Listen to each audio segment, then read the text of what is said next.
નમસ્કાર બાલમિત્રો, યુટ્યુબ ચેનલમાં આપનું હાર્દિક સ્વાગત છે. આજે આપણે ભૂમિતિના પાયાના ખ્યાલો તેના દાખલાનું આજે આપણે સોલ્યુશન મેળવશું. તો ચાલો આપણે શરૂ કરીએ. દાખલો નંબર 11. એક વર્તુળમાં ત્રિજ્યાઓ કેટલી હોય? તો એના ઓપ્શન છે 1, 2, 10 કે અસંખ્ય.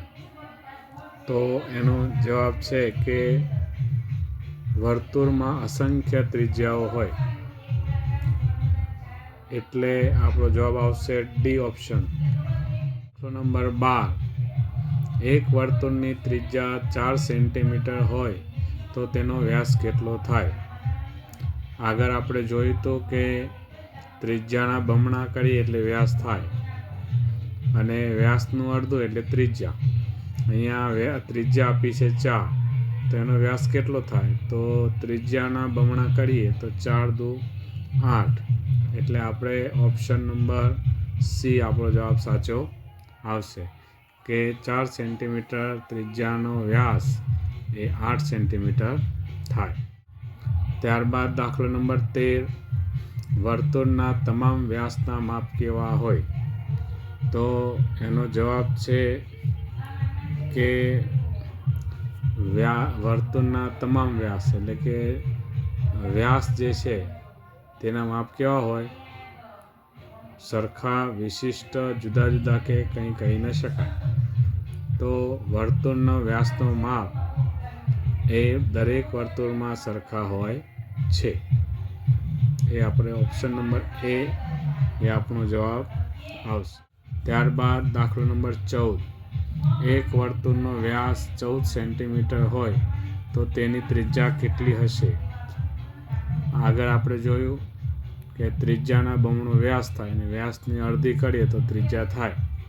તો અહીંયા વર્તુળનો વ્યાસ આપેલો છે 14, તો 14 વ્યાસ હોય તો તેના અડધા 7 થાય, તો ત્રિજ્યા કેટલી થશે? તો કે 7 સેન્ટીમીટરની ત્રિજ્યા થશે, એટલે કે એ ઓપ્શન આપણો સાચો આવશે. આપણે અહીંયા જોઈએ કે આ દાખલો ગણવા માટે જેમ કે હમણાં આપણે જોયું કે વ્યાસ શોધવો હોય તો એનું પણ સૂત્ર છે, ત્રિજ્યાનું પણ સૂત્ર છે. તો વ્યાસ શોધવાનું સૂત્ર શું છે? તો કે 2 ગુણ્યા ત્રિજ્યા. 2 ગુણ્યા ત્રિજ્યા એટલે 2 વખતે તમે ત્રિજ્યા કરો ડબલ, એટલે એનો વ્યાસ થાય. અને ત્રિજ્યા શોધવાનું સૂત્ર તો વ્યાસને ભાગ્યા 2, વ્યાસના અડધા કરો એટલે આપણને એનો જવાબ મળે. દાખલા નંબર 15. રેખાખંડને કેટલા અંત્યબિંદુ હોય છે?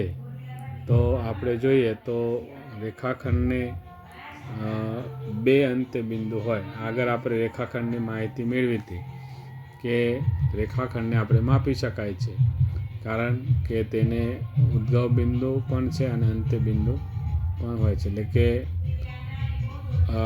એને બંને અંત્યબિંદુ એને કહેવાય, એટલે કે એનો છેડાનો ભાગ, એટલે 2 અંત્યબિંદુ હોય છે. ત્યારબાદ દાખલો નંબર 16. જે આકૃતિની ચારેય બાજુના માપ સરખા હોય તેને શું કહેવાય?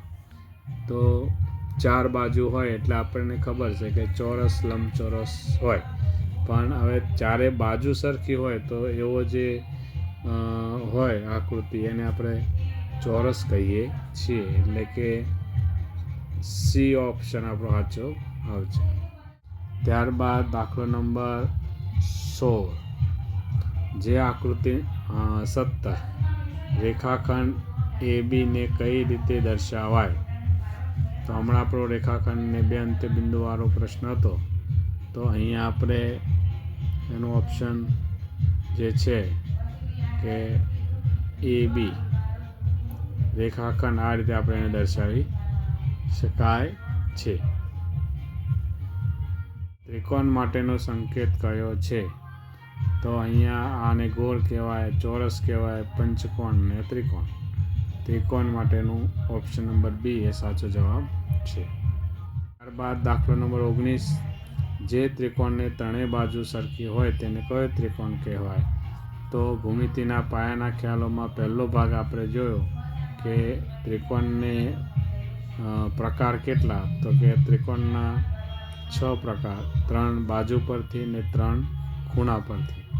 તો 3 બાજુ પરથીના જે ત્રિકોણ છે તો એમાંનો પૈકી એક ત્રિકોણ કેવો છે, તો કે જેની ત્રણેય બાજુ સરખી હોય તો એને સમબાજુ ત્રિકોણ કહેવાય, કે જેમાં એની બધી બાજુ સરખી હોય.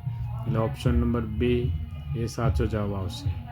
વિષમ બાજુ એટલે જેની ત્રણેય બાજુના માપ સરખા હોય એટલે એને વિષમ બાજુ ત્રિકોણ કહેવાય. સમદ્વિબાજુ એટલે કે જેને જે ત્રિકોણની 2 બાજુ સરખી હોય એને સમદ્વિબાજુ ત્રિકોણ કહેવાય છે. તો આપણો ઓપ્શન નંબર બી આપણો સાચો જવાબ આવશે. ના કુલ કેટલા અંગ છે, તો ત્રિકોણના કુલ આપણે જોઈએ તો 6 અંગ છે, 3 બાજુ અને 3 ખૂણા. એના પરથી જ આપણે આગળ જોયું કે 3 ખૂણા નામમાં પરથી એના નામ છે અને બાજુ પરથી એના પણ નામ છે. જેમ કે સમદ્વિબાજુ, વિષમ બાજુ અને સમબાજુ. તેમ ખૂણા પરથી પણ ત્રિકોણના 3 પ્રકાર, કાટકોણ ત્રિકોણ, લઘુકોણ ત્રિકોણ અને ગુરુકોણ ત્રિકોણ. તો આવી રીતે 6 ત્રિકોણના અંગો છે. બાળમિત્રો, આજે આપણે ભાગ નંબર 130માં 11 થી 30 સુધીના દાખલાનું સોલ્યુશન મેળવ્યું. હવે આપણે ભાગ નંબર 131માં તેના પછીના દાખલાનું સોલ્યુશન મેળવશું. નમસ્કાર.